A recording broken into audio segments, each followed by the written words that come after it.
Assalamualaikum warahmatullahi wabarakatuh. Anak-anakku sekalian, jumpa kembali dengan Ustazah Ani Kusuma dalam pembelajaran ilmu pengetahuan sosial.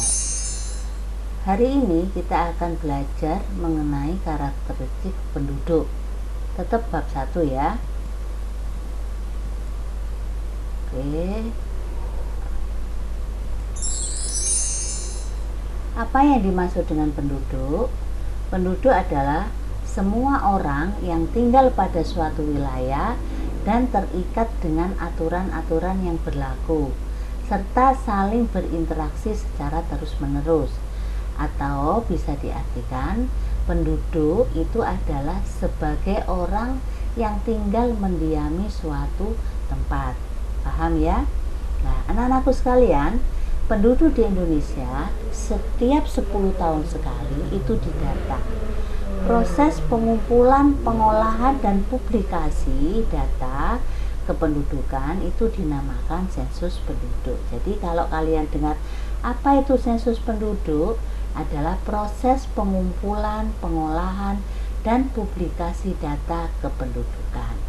Nah, di Indonesia dilaksanakan setiap 10 tahun sekali. Sudah paham ya?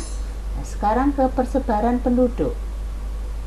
Anak-anakku sekalian, jumlah penduduk yang mendiami suatu wilayah tidak sama. Jumlah penduduk suatu wilayah berbeda dengan jumlah penduduk wilayah lainnya. Jadi bisa dikatakan persebaran penduduk di berbagai wilayah tidak merata. Contohnya adalah Indonesia. Sebagian besar penduduk Indonesia anak-anak hidup di Pulau Jawa. Sisanya di Pulau Sumatera, Kalimantan, Sulawesi, Nusa Tenggara, Maluku, dan Papua. Nah, sekarang pasti kalian di benaknya tanya, Ustazah, kenapa ya masyarakat Indonesia itu banyak tinggalnya di Pulau Jawa? Alasannya yang pertama adalah karena Pulau Jawa memiliki tanah yang relatif subur dibandingkan daerah yang lain, ya. Kemudian yang kedua, pusat pemerintahan dan ibu kota itu terletak di Pulau Jawa. Yang ketiga, kesempatan kerja dan lapangan kerja di Pulau Jawa relatif lebih banyak, sehingga orang-orang yang ada di luar Pulau Jawa semuanya ingin hidup di daerah Jawa. Karena apa? Kesempatan kerjanya, peluangnya cukup besar. Kemudian yang keempat, sarana kehidupan lebih lengkap. Contohnya jalan, jembatan, kalau di Pulau Jawa sudah lengkap ya. Nah, tapi anak-anak sekalian, sekarang sudah di luar Pulau Jawa sudah mulai adanya pembangunan ya, agar kalian tahu. Contohnya daerah Papua sudah ada jembatan seperti Suramadu, sudah ada.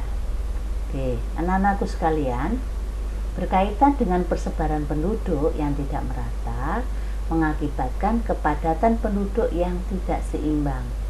Ada wilayah yang padat penduduknya, ada wilayah yang jarang penduduknya, sehingga banyak masalah yang terjadi. Nah, masalah-masalah kependudukan yang timbul biasanya tingginya angka kemiskinan, banyaknya pengangguran, dan meningkatnya tingkat kriminalitas atau kejahatan.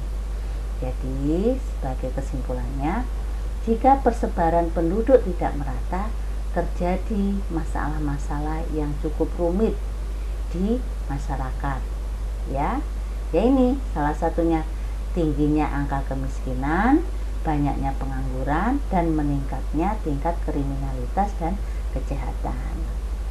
Nah, untuk mengatasi atau solusi persebaran penduduk biar merata anak-anak, pemerintah menggalakkan namanya transmigrasi, ya, yaitu perpindahan penduduk dari daerah yang padat penduduknya ke daerah yang jarang penduduknya. Contohnya adalah di daerah Kalimantan. Di Kalimantan itu aslinya kan suku Dayak, tapi setelah adanya program pemerintah yaitu transmigrasi, sebagian besar sudah banyak orang daerah ataupun masyarakat Jawa tinggal di daerah Kalimantan.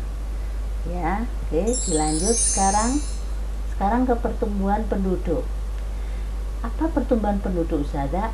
Yaitu bertambahnya penduduk pada waktu tertentu di suatu negara atau wilayah tertentu. Ya, pertumbuhan penduduk biasanya dipengaruhi oleh kelahiran, kematian, dan migrasi.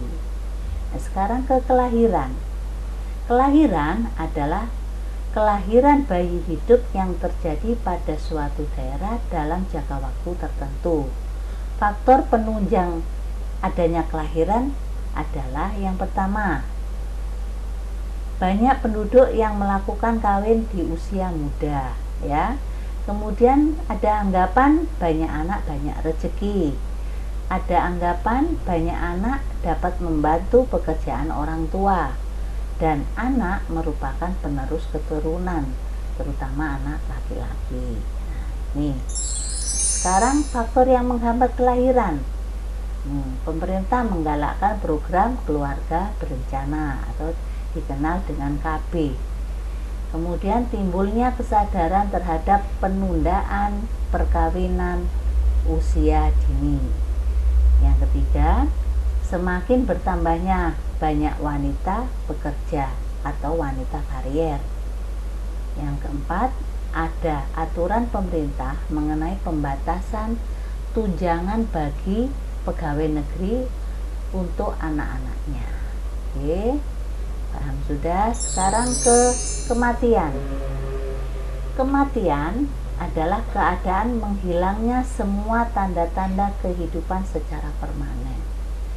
Faktor penunjang kematian antara lain adalah fasilitas kesehatan yang belum memadai, masyarakat kurang memperhatikan masalah kesehatan, lingkungan yang tidak sehat sebagai akibat polusi air, udara, dan limbah pabrik. Kemudian kecelakaan di jalan, wabah penyakit, bencana alam, dan peperangan. Itu faktor adanya penunjang kematian, ya. Kemudian faktor penghambat kematian, fasilitas kesehatan yang lengkap dan modern. Adanya kemajuan ilmu kedokteran, masyarakat semakin memahami cara hidup sehat, dan negara dalam keadaan aman dan damai, ya. Jadi ini hal-hal yang berkaitan dengan kependudukan, yaitu persebaran penduduk, pertumbuhan penduduk. Sekarang kalian Ustazah beri tugas, kalian kerjakan Ayo Berlatih halaman 17. Kalian kerjakan di buku tulis, ya. Itu. Oke, anak-anakku sekalian, cukup sampai di sini dulu pembelajaran daring hari ini. Harapan Ustazah tetap semangat dan selalu rajin belajar. Wassalamualaikum warahmatullahi wabarakatuh.